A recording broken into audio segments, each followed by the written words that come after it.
نستعينه ونستغفره ونؤمن به ونتوكل عليه ونعوذ بالله من شرور أنفسنا ومن سيئات أعمالنا من يهده الله فلا مضل له ومن يضلله فلا هادي له ونشهد أن لا إله إلا الله وحده لا شريك له ونشهد أن سيدنا ومولانا محمد وبارك وسلم أما بعد فأعوذ بالله من الشيطان الرجيم بسم الله الرحمن الرحيم إن الصلاة تنهى عن الفحشاء والمنكر صدق الله العظيم وقال النبي صلى الله عليه وسلم الصلاة عماد الدين فمن أقامها أقام الدين ومن هدمها هدم الدين أو كما قال عليه الصلاة والتسليم برادران اسلام اور میرے محترم بزرگوں اور دوستوں، نوجوان ساتھیوں، اللہ رب العزت نے اپنے کلام عظیم کے اندر ارشاد فرمایا ان الصلاۃ تنہا عن الفحشاء والمنکر۔ اس آیت کے اندر وہ پالنہار اس بات کو بتلاتا ہے، اس بات کا ارشاد فرماتا ہے کہ بے شک نماز برائیوں کو روکنے والی چیز ہے۔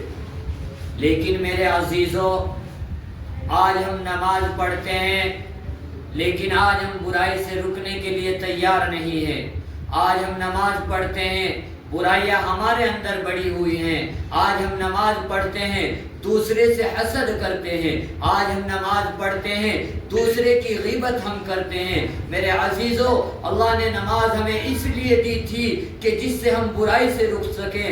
اللہ کے نبی صلی اللہ علیہ وسلم جب اسے معراج سے لے کر آئے تو میرے عزیزوں صحابہ بڑے خوش ہوئے۔ اللہ کے نبی صلی اللہ علیہ وسلم سے کہنے لگے، اے اللہ کے نبی صلی اللہ علیہ وسلم، ہمیں تو اللہ سے ماننے کا ذریعہ مل گیا، اور ان کو ملا بھی کہ ایک صحابی کے بارے میں آتا ہے کہ جب ان کے گھر کے اندر نمک ختم ہو گیا تھا تو انہوں نے 2 رکعت نماز پڑھی اور اللہ سے نمک لے لیا۔ حضرت علی رضی اللہ تعالی عنہ کے بارے میں آتا ہے جب ان کو تیر لگا تو میرے عزیزوں بتاؤ ان کا تیر کیسے نکلا؟ ان کا تیر جو نکلا وہ نماز کی حالت میں نکلا۔ وہ میرے عزیزوں، نماز اتنی بہترین چیز ہے، اگر ہم نماز پڑھیں گے تو میرے عزیزوں اللہ تبارک و تعالی ہمیں 5 انعام سے نوازے گا۔ پہلا انعام جو ہوگا اللہ تبارک و تعالی ہمیں یہ انعام دے گا۔ وہ میرے عزیزوں سنو، کون سا انعام ہوگا؟ وہ انعام یہ ہوگا کہ اللہ تبارک و تعالی ہماری روزی کے اندر برکت عطا فرمائے گا۔ آج ہم روزی کے لیے پریشان ہوتے ہیں، آج ہم اپنے پیٹ کے لیے پریشان ہوتے ہیں کہ ہمیں روزی کہاں سے ملے۔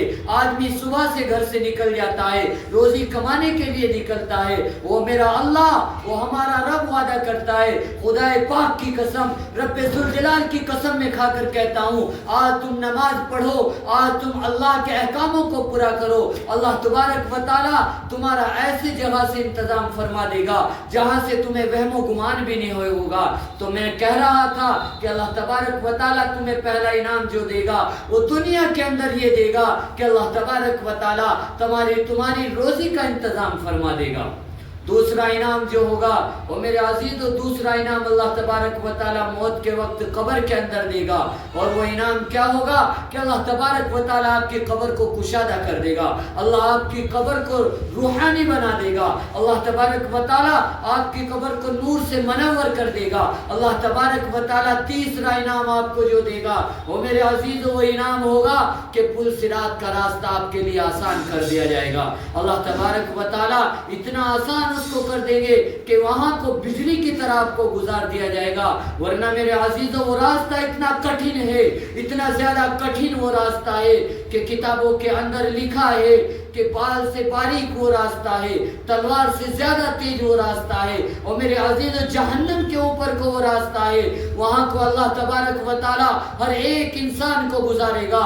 جو اللہ کا مومن بندہ ہوگا خود پل صراط کا راستہ اس سے کہے گا کہ یہاں سے جلدی سے گزر جاؤ. اور میرے عزیزوں وہاں کو آپ کو اللہ تبارک و تعالی فوراً گزار دے گا. اور میرے عزیزوں چوتھا انعام جو ہوگا وہ انعام حشر کے میدان کے اندر اللہ تبارک و تعالی آپ کو دے گا کہ حشر کے میدان کے اندر اللہ تبارک و تعالی حساب و کتاب لے گا. لیکن جو آدمی اللہ کے احکاموں کو پورا کرے گا, اللہ تبارک و تعالی کے احکامات کو پورا کرنے کی کوشش کرے گا, 5 وقت کی نماز پڑھے گا, اللہ تبارک و تعالی اس کا حساب و کتاب آسان کر دے گا. اور 5واں انعام اللہ اس کو یہ دے گا, سنو 5واں انعام کیا دے گا کہ اللہ تبارک و تعالی اسے جنت دے گا کہ جس کے اندر اسے آرام ملے گا. خود اللہ تبارک و تعالی کہتا ہے قرآن کریم کے اندر ارشاد ہے کہ جنات تجری من تحتها الانہار, ایسے باغات وہاں ہوں گے جس کے نہریں سے نہر جاری ہوں گی. اللہ کے نبی صلی اللہ علیہ وسلم خود فرماتے ہیں, اس بات کو کہتے ہیں کہ جنت جو ہے نماز کی کنجی ہے, نماز جنت کی چابی ہے. آدمی نماز پڑھے گا اس کو جنت کی چابی ملے گی, جو آدمی نماز نہیں پڑھے گا اس کو جنت کی چابی نہیں ملے گی. اس لیے میں اپنے تمام بہنوں سے کہتا ہوں, اپنے تمام بھائیوں سے کہتا ہوں, اپنے تمام بزرگوں سے کہتا ہوں کہ وہ 5 وقت کی نماز پڑھے, پابندی کے ساتھ پڑھیں انشاءاللہ. اللہ کہنے سے زیادہ عمل کی توفیق